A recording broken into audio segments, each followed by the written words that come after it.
সকালবেলায় সব কিছুই অল্প অল্প করে ছড়িয়ে পড়ে চারিদিকে।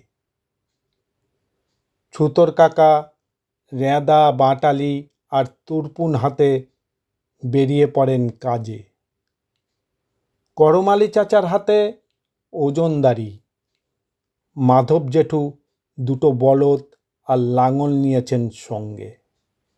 আমার বাবাও সাইকেলে চাপেন। তার কেরিয়ারে থাকে রুটি, আলু চচ্চড়ি আর কাপড় গামছার মোচকা। মা আর আমি বাবার যাওয়া দেখতে থাকি। একসময় ধুলোমাটির পথে বাবা মিলিয়ে যান। সারাটা দুপুর প্রখর রোদ্দুরের মধ্যে মা সংসারের কাজ করেন আর বিড়বিড় করে বলতে থাকেন, তুই জানিস তো রে, হাটে ছায়া আছে তো।